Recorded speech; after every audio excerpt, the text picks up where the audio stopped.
الحمد لله وكفى به الذين اصطفى. اللهم انفعنا بما علمتنا وعلمنا ما ينفعنا وزدنا علما.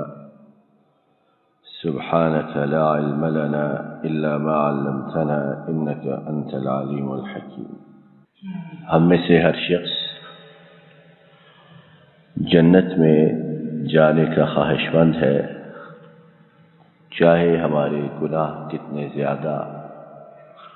ہماری غلطیاں کتنی ہی پہاڑ جیسی، اور ہمارے اعمال برے ان کا انبار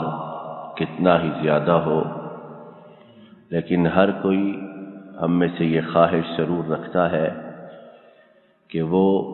جنت میں داخل ہو.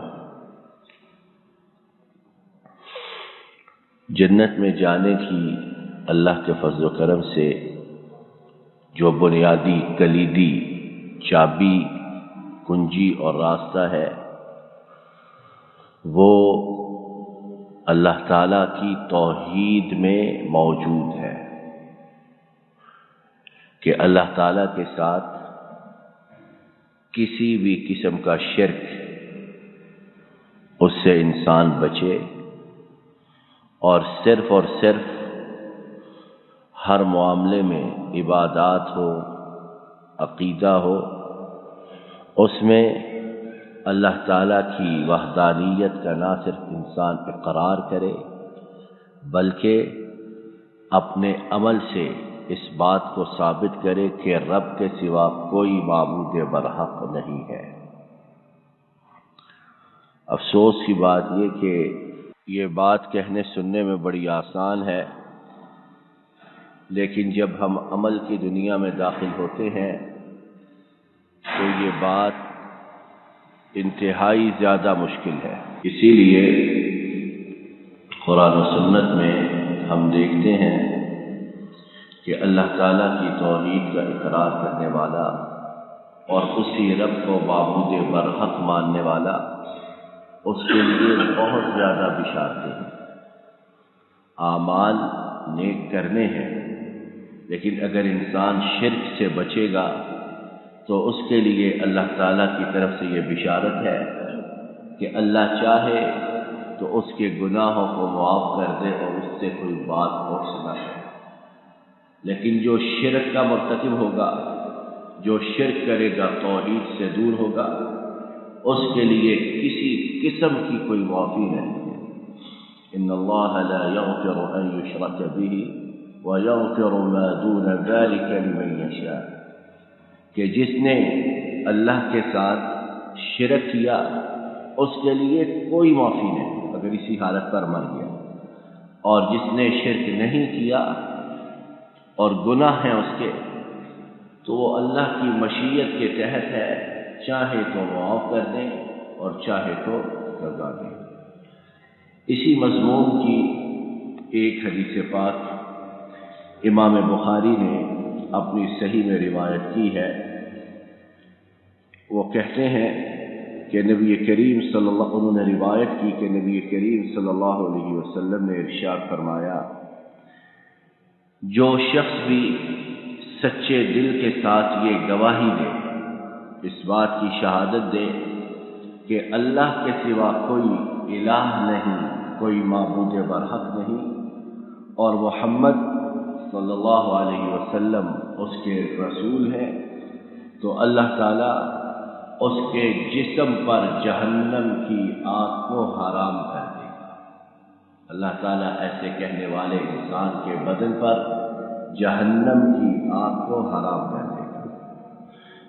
اب یہ حدیث پاک صحیح بخاری کی جب ہم سنتے ہیں تو بہت بڑی بشارت ہے، بہت بڑی خوشخبری ہے ہم جیسے گناہگاروں کے لیے، جن کے گناہ بے شمار، جن کی غلطیاں بہت زیادہ. لیکن یہاں میرے آپ کے سوچنے کا مقام یہ ہے کہ صرف زبان سے کہنا کافی نہیں، بلکہ ہمارے عمل سے بھی یہ ثابت ہو کہ ہم اللہ کے سوا کسی کو معبود برحق نہیں مانتے. کس طرح یہ ثابت ہو؟ انسان کا کاروبار ہے، نوکری ہے، جاب ہے، اچانک اس میں نقصان شروع ہوتا ہے، اچانک اس میں انسان کا گھاٹا شروع ہوتا ہے۔ اب یہ موقع ہے انسان کی توحید کا آزمانے کا، یہ موقع ہے انسان کے اندر شرک کے جراثیم اگر موجود ہیں انہیں جانچنے کا، کہ وہ اس گھاٹے نقصان کو دور کرنے کے لیے، رفع کرنے کے لیے کس کی طرف رجوع کرتا ہے۔ اگر تو اللہ کی طرف رجوع کرے، اللہ سے مانگے کہ وہی نفع دینے والا اور اسی کے حکم سے نقصان، اور اسی اللہ سے لو لگاتے ہوئے اپنے حالات کی بہتری کا اسی سے سوال کرے، تو انشاءاللہ امید ہے کہ ایسا شخص توحید کے راستے پر ہے۔ لیکن اگر وہ دل میں یہ کہے کہ فلاں جو ہے وہ بھی مجھے رزق دے سکتا ہے، فلاں جو ہے وہ بھی میری اس پریشانی کو دور کر سکتا ہے، فلاں جو ہے وہ میرے نقصان کا مداوع کر سکتا ہے، اگرچہ زبان سے نہ بھی کہے لیکن دل میں یہ سمجھے، تو وہ یہ جان لے کہ شرک کے جراثیم اس میں داخل ہو چکے ہیں۔ اور جس طرح کہ صحیح حدیث پاک میں ہے کہ شرک انسان میں آہستہ آہستہ اس طرح سرایت کرتا ہے، اس طرح داخل ہوتا ہے، جس طرح اندھیری رات میں پہاڑوں میں پتھروں پر چلنے والی چونٹیاں آہستہ آہستہ رینگتی ہیں، اس طرح انسان میں شرک داخل ہوتا ہے۔ اور اسی طرح اور بہت سے مواقع پر انسان آزمایا جاتا ہے کہ کیا وہ توحید کے راستے پر ہے یا شرک اس کے جراثیم اس میں داخل ہو چکے ہیں۔ تو بھائیوں، دوستوں، بزرگوں، ویسے تو ہمارے اعمال نہ جانے کس قدر معمولی، ٹوٹے پھوٹے اور اللہ کے نزدیک قابل قبول ہے کہ نہیں اللہ جانتا ہے، لیکن جو توحید کی نعمت ہے،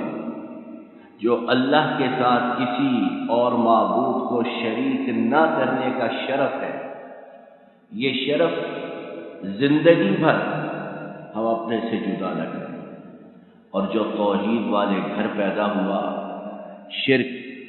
اس سے دور جو لوگ ہیں ان کے گھر پیدا ہوا، تو وہ اس نعمت پر اللہ کا شکر مرتے دم تک ادا کرتا رہے۔ اس نعمت کا شکر ادا نہیں کر سکتا کہ اللہ تعالیٰ نے اسے توحید والا بنایا ہے۔